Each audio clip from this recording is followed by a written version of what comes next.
నమస్తే welcome to our channel. నేను మీ అనుశాస్త్రి. మన శరీరంలో అతి ముఖ్యంగా వాడే అవయవాల్లో మోకాలు ఒకటి. ఈ రోజుల్లో మోకాల్ని సరిగ్గా వాడకపోవడం వల్ల కూడా మోకాలు నొప్పులు వస్తున్నాయని చెప్పుకొస్తున్నారు ప్రముఖ హోమియోపతి డాక్టర్ చేతన్ రాజ్ గారు. సో అలా కూడా వస్తాయా? మీరు కూడా డౌట్ పడుతున్నారా? ఇంకెందుకు ఆలస్యం, డాక్టర్ గారితో మాట్లాడదాం. నమస్తే సార్. నమస్తే మేడం. సార్, నిజంగానే మోకాలు వాడకపోవడం వల్ల కూడా జాయింట్ పెయిన్స్ ఇంక్రీజ్ అవుతాయా సార్? ఒక ఎగ్జాంపుల్ ఇస్తాను నేను. ఒక స్కూటర్ ఉంది మన ఇంట్లో, కొత్త స్కూటర్ ఉంది. ఓకే, అది మనం వాడుతున్నాం అనుకోండి. ఒక 1 మంత్ వాడినాం, మంచిగా నడుస్తుంది. 1 ఇయర్ వాడినాం, మంచిగా నడుస్తుంది. కానీ ఏమైపోయిందంటే విత్ టైం మనకు ఇంకో కొత్త స్కూటర్ తీసుకోవాలని అనిపించింది. ఓకే, ఇంకో కొత్త స్కూటర్ తీసుకొని ఏదైతే 1 ఇయర్ బ్యాక్ పర్చేస్ చేసినాం ఆ స్కూటర్ పక్కకు పెట్టేసినాం. ఇప్పుడు అది డైలీ తీయట్లేదు మనం. దానివల్ల ఏమవుతుంది? దాంట్లో ఉన్న పార్ట్స్ పాడవుతాయి, బ్యాటరీ పాడవుతుంది, అవునా కాదా? ఇంజన్ పాడవుతుంది. ఓకే, ఇప్పుడు ఆ స్కూటర్లో పెట్రోల్ వేయాలి. ఓకే, పెట్రోల్ కాకుండా మీరు ట్యాంక్లో డీజిల్ వేస్తే ఏమవుతుంది? సేమ్ ఇంజన్ పాడవుతుంది, బండి పాడవుతుంది. కాలేజ్ పిల్లలు స్కూటర్లు వాడతారు, యాక్టివాలు, ఎంటార్క్లు, దాని మీద ట్రిపుల్ రైడింగ్ చేస్తారు. ఏమవుతుంది? అప్పుడు కూడా ఇంజన్ మీద ఎఫెక్ట్ పడుతుంది. బ్రేక్ పట్టుకొని నడుపుతారు, స్టంట్లు చేస్తారు దాని మీద, అప్పుడు కూడా ఇంజన్ పాడవుతుంది, స్కూటర్ కూడా పాడవుతుంది. సో అట్లనే ఇప్పుడు చూడండి, మీరు సరిగా వాకింగ్ చేయకపోతే ఎట్లా బండి ఇంట్లో పెట్టేశారు, పాడైంది కదా, అట్లనే మీ మోకాలు కూడా పాడవుతాయి. ట్రిపుల్ రైడింగ్ చేస్తే అది పాడవుతుంది కదా, అట్లనే మీరు ఓవర్ వెయిట్ ఉన్నారనుకోండి, అంటే ఎంత వెయిట్ మీరు వేయాలి మీ మోకాల మీద, దానికన్నా ఎక్కువ వెయిట్ మీరు వేస్తున్నారు. ఇప్పుడు ఇద్దరే కూర్చొని పోవాలి బండి మీద, 3 4 కూడా కూర్చొని పోతున్నారు, దానివల్ల బండి కూడా పాడవుతుంది, వెయిట్ ఎక్కువ పడుతుంది కదా. సేమ్ వే మోకాల మీద కూడా. ఇది కాకుండా ఇప్పుడు అక్కడ స్టంట్లు చేస్తారు వాళ్ళు, అట్లనే కొందరు పిల్లలు ఏం చేస్తారు, ఉరుకుతారు, వాళ్ళు కూడా అక్కడ నుంచి దుంకడం, ఇక్కడ నుంచి దుంకడం, దెబ్బలు తాకించుకోవడం. అప్పుడు ఏమవుతుంది? వాళ్ళకు కూడా మోకాల్లో తాకితే నొప్పులు స్టార్ట్ అవుతాయి. ఒక్కొక్కసారి టీనేజర్స్ ఈ బండ్ల మీదనే స్టంట్లు చేసేటప్పుడు పడిపోతారు, వాళ్ళకి లిగమెంటల్ టేర్స్ అవుతాయి, కార్టిలేజెస్ టేర్ అవుతాయి, డ్యామేజ్ అవుతాయి. ఆ నొప్పి వాళ్ళకి మళ్ళీ 40 ఏళ్ళు కూడా బయటపడవచ్చు. సో మనం ఇక్కడ కంపారిజన్ చేసినాం కాబట్టి మీకు అర్థమైతే అయింది కదా. సో ఇది ఎటియోలాజికల్ ఫ్యాక్టర్స్. ఏంది? ఎప్పుడూ అయిన ఇంజురీ మనకు తర్వాత బయటపడవచ్చు. వెయిట్ ఎక్కువ ఉంటే కార్టిలేజ్ డ్యామేజ్ అవ్వచ్చు, లేదంటే ఒకవేళ మీరు సరిగా ఆహారం తీసుకుంటలేరు, మీరు ఈ బర్గర్లు, ఫ్రెంచ్ ఫ్రైలు, శాండ్విచ్లు, సమోసాలు, మిర్చి బజ్జీలు ఎక్కువ తింటున్నారనుకోండి, అప్పుడు కూడా అవి దాంట్లో ఉన్న హార్మ్ఫుల్ టాక్సిక్ సబ్స్టెన్సెస్ కూడా మీ బాడీలో పోతాయి. ఎంఎస్జీ ఉంటుంది దాంట్లో, టేస్ట్ ఎన్హాన్సర్ అంటారు మనం, మోనోసోడియం గ్లూటమేట్. అది కూడా జాయింట్స్ని పాడు చేస్తుంది, కార్టిలేజ్ని డ్యామేజ్ చేస్తుంది. సో ఒక ఏజ్ తర్వాత వచ్చే ఆర్థరైటిస్ ఏదైతే ఉంటాయి, జాయింట్ పెయిన్స్, అవి మోకాల్లో వస్తాయి కదా, దాన్ని ఆస్టియో ఆర్థరైటిస్ అంటారు. ఇది ఏజ్తో పాటు గ్రాడ్యువల్ గ్రోత్ ఉంటుంది. ఇవన్నీ మనం చేసిన పాపాలు మెల్లమెల్లగా అది ఆస్టియో ఆర్థరైటిస్కి లీడ్ చేస్తుంది మనకు. సో ఇవి కాకుండా ఇంకో ఆర్థరైటిస్ కూడా ఉంటుంది, దాన్ని రుమటైడ్ ఆర్థరైటిస్ అంటారు. ఇది ఒక auto immune problem. Auto immune అంటే మన బాడీ సెల్సే, డిఫెన్స్ సెల్స్ ఏవైతే మన బాడీలో ఉంటాయి అవే వేరే సెల్స్ని చంపడం స్టార్ట్ చేస్తాయి. సో మన జాయింట్స్ని డ్యామేజ్ చేయడం స్టార్ట్ చేస్తాయి అవి. దాన్ని రుమటైడ్ ఆర్థరైటిస్ అంటారు. సో ఇదేమో మీకు ఎర్లీ ఏజెస్లో కూడా రావచ్చు, 20స్లో, లేట్ 20స్లో, టీనేజ్లో కూడా వస్తుంది, ఒక్కొక్కసారి 30స్లో కూడా వస్తుంది. సడన్ ఆన్సెట్ ఉంటుంది. అంటే ఇది జెనెటిక్ ప్రాబ్లం ఉంటుందంటారా? జెనెటిక్ ప్రాబ్లం అయితే ఉంటుంది, బట్ స్ట్రెస్ కూడా చాలా ఇంపార్టెంట్ రోల్ ప్లే చేస్తుంది దీంట్లో కూడా. ఇవి కాకుండా ఇంకోటి సోరియాటిక్ ఆర్థరైటిస్ కూడా ఉంటుంది. సోరియాసిస్ పేషెంట్స్ ఉంటారు కదా, వాళ్ళకు సోరియాసిస్ ఎంత పెరిగిపోతుంది అంటే దానివల్ల సోరియాసిస్ ఏమో బోన్స్ మీద కూడా రావడం స్టార్ట్ అయిపోతుంది. దాన్ని సోరియాటిక్ ఆర్థరైటిస్ అంటారు. ఇవి కాకుండా మీరు ఇప్పుడు మోనోసోడియం గ్లూటమేట్ అన్నారు కదా, టేస్ట్ ఎన్హాన్సర్. ఆ టేస్ట్ ఎన్హాన్సర్ మన టేస్ట్ బడ్స్కి ఎంత ఎడిక్ట్ చేసేస్తుంది అంటే, మన తల్లి ఎంత మంచి ఫుడ్ చేసి మనకి ఇచ్చిన డైలీ టిఫిన్లో మనం అది తినం, బయటనే తింటాం. సో ఏమైపోతుంది, దానివల్ల కూడా మన బోన్స్ డ్యామేజ్ అవుతాయి. ఎక్కువ కేఎఫ్సీలో ఉండేది ఈ ఎంఎస్జీ. అండ్ దానివల్ల ఏమవుతుంది, గౌట్ వచ్చే ఛాన్సెస్ ఉంటాయి. యూరిక్ యాసిడ్ లెవెల్స్ ఏమో చేంజ్ అయిపోతాయి. సో గౌట్ అంటారు దాన్ని, జనరలీ బిగ్ టోలో వస్తుంది అది.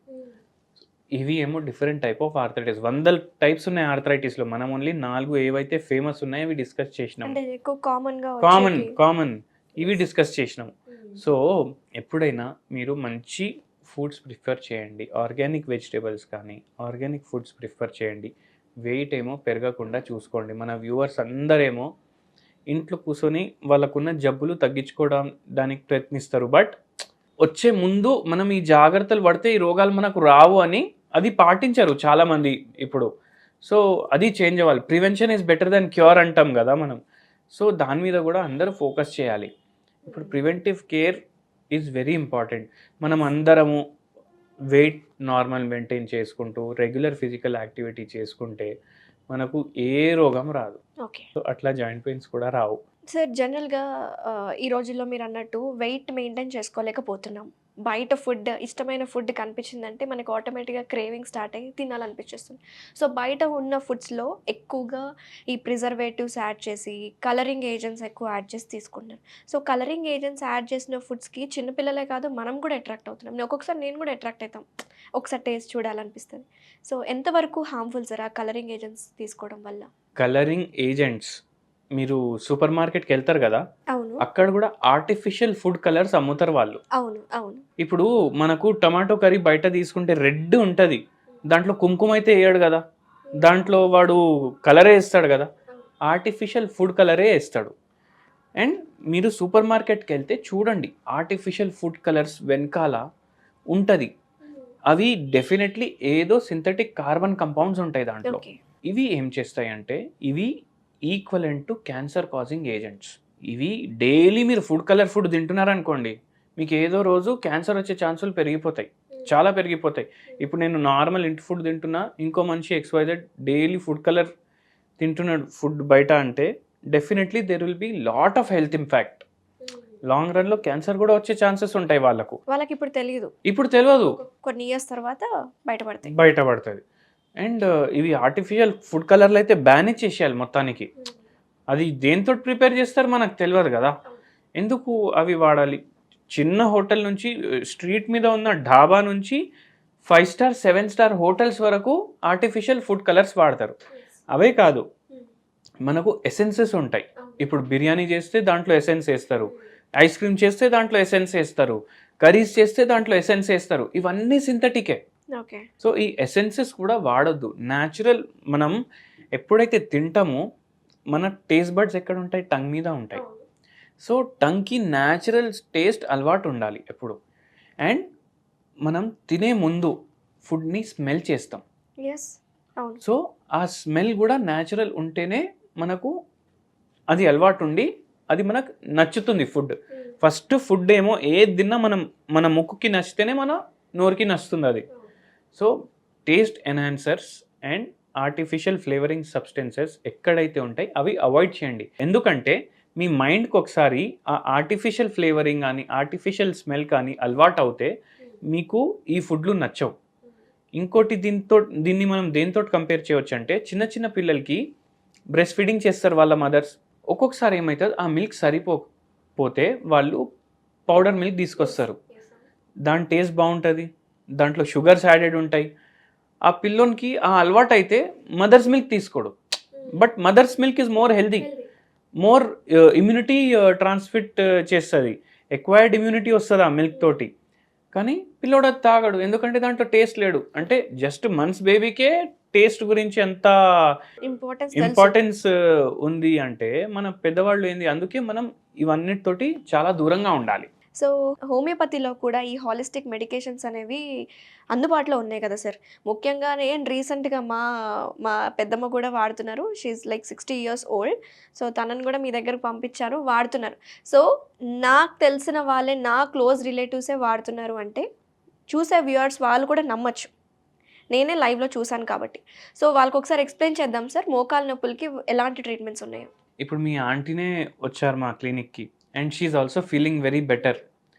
సో మోకాలు నొప్పులకి సోరియాటిక్ ఆర్థరైటిస్ ఉన్నా, ఆస్టియో ఆర్థరైటిస్ ఉన్నా, రుమటైడ్ ఆర్థరైటిస్ ఉన్నా, గౌట్ ఆర్థరైటిస్ ఉన్నా, ఇవి పర్మనెంట్గా తగ్గుతాయి. ఓకే. ఇప్పుడు ఆస్టియో ఆర్థరైటిస్కి నీ రీప్లేస్మెంట్ అడ్వైస్ ఇస్తారు, చేసే అవసరం లేదు. హోమియోపతి మందులతోటి అది మళ్ళీ కార్టిలేజెస్ ఏవైతే ఉంటాయి అవి రిపేర్ అవుతాయి. అంటే గుజ్జు ఏదైతే తగ్గిపోయింది వాళ్ళకు అది మళ్ళీ బిల్డప్ అయిపోతుంది. అది కాకుండా రుమటైడ్ ఆర్థరైటిస్లో రుమాటిక్ నాడ్యూల్స్ డెవలప్ అవుతాయి, ప్లస్ చాలా కాంప్లికేషన్స్ ఉంటాయి. అంటే మనిషి డిఫామ్ అయిపోతాడు, వీల్ చైర్లు కూడా వాడతారు. సో అది కూడా మొత్తం రివర్స్ అవుతుంది. మన దగ్గర వీల్ చైర్ మీద వచ్చిన కేసులు ఉన్నాయి క్లినిక్కి, వాళ్ళకు కూడా మొత్తం తగ్గిపోయింది. Now they are having normal life. And ఒక పేషెంట్ ఉండే, సోరియాసిస్ ఉండే పేషెంట్కి, వాళ్ళు మన దగ్గర ట్రీట్మెంట్కి వచ్చారు. వాళ్ళకి సోరియాటిక్ ఆర్థరైటిస్ కూడా ఉండే, ఓకే. అండ్ నడుము నొప్పి సివియర్ ఉండే, మెడ నొప్పి సివియర్ ఉండే, మోకాలు నొప్పులు ఉండే, ఫింగర్స్లో కూడా పెయిన్స్ ఉండే. వాళ్ళకి అది పూర్తిగా తగ్గింది హోమియోపతి తోటి నా క్లినిక్లో. ఆ పేషెంట్ నా దగ్గర హర్యానా నుంచి వచ్చారు. పానీపత్ అని ఒక సిటీ ఉంటుంది, అక్కడి నుంచి వచ్చారు. ఎవరో రెఫరెన్స్ ఇస్తే మార్నింగ్ వచ్చి ఫ్లైట్లో చూయించుకొని మళ్ళీ రిటర్న్ వెళ్ళిపోయారు అదే రోజు. సో అంత దూరం నుంచి వచ్చి చూయించుకొని వెళ్ళారు. 2 years వాడారు. సోరియాసిస్ కూడా పూర్తిగా తగ్గిపోయింది, అండ్ సోరియాటిక్ ఆర్థరైటిస్ కూడా పూర్తిగా తగ్గిపోయింది. ఓకే. ఆన్లైన్ కన్సల్టేషన్స్ మన దగ్గర అవైలబుల్ ఉండవా సార్? ఆన్లైన్ కన్సల్టేషన్స్ అవైలబుల్ ఉంటాయి, బట్ ఇప్పుడు ఓల్డ్ ఏజ్ ఉంది, మీకు ఆన్లైన్ ఓకే, బట్ మీకు కుదిరితే మీరు క్లినిక్కి వస్తే ఆ ఎక్స్పీరియన్స్ వేరే ఉంటుంది. సో బెటర్ మీరు ఆన్లైన్ అంటే ఆన్లైన్ తీసుకోండి. బట్ చూడండి, ఇప్పుడు కొందరు పేషెంట్స్ అంటారు మాకు దూరం, మేము గుంటూరులో ఉంటాం అనేసి. కానీ నా దగ్గర కాన్పూర్ నుంచి వస్తారు, హర్యానా నుంచి వస్తారు, గుజరాత్ నుంచి వస్తారు, ఒడిషా నుంచి వస్తారు, తమిళనాడు నుంచి వస్తారు. ఆల్మోస్ట్ అన్ని స్టేట్స్ నుంచి నా దగ్గర పేషెంట్స్ వస్తారు. సో ఒక్కసారి మీరు వచ్చి చూయించుకొని పోతే దాని తర్వాత we can continue online.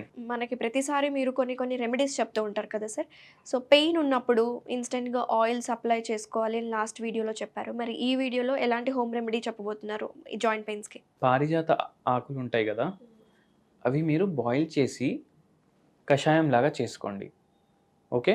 And దీంట్లో 5 drops రూటా అనేసి ఒక మెడిసిన్ ఉంటుంది, ఓకే. అది 10 potency యాడ్ చేయండి. అండ్ ఇది డైలీ నైట్ టైం లేదంటే మార్నింగ్ టైం ఒకసారి కన్జ్యూమ్ చేయండి. ఓకే. మీకు నిద్రపోయేటప్పుడు జాయింట్ పెయిన్స్ ఎక్కువ ఉన్నాయి, నిద్రలో ఎక్కువ వస్తున్నాయి అంటే అప్పుడు వాడండి. డే టైంలో ఎక్కువ వస్తున్నాయి అంటే మార్నింగ్ తీసుకోండి, and it will give you a lot of relief. So చూసారు కదా వ్యూవర్స్, మీకు కూడా ఈ మోకాళ్ళ నొప్పులు, joint pain, psoriatic arthritis, osteo arthritis ఇలాంటి ఏ కండిషన్ ఉన్నా సరే హోమియోపతిలో మంచి మెడిసిన్స్ ఉన్నాయి, అది కూడా వితౌట్ ఎనీ సైడ్ ఎఫెక్ట్స్. మీకు కూడా కావాలి అనుకుంటే కింద స్క్రోల్ అవుతున్న కాంటాక్ట్ డీటెయిల్స్కి అప్రోచ్ అవ్వచ్చు. So thank you so much doctor గారు, నమస్తే.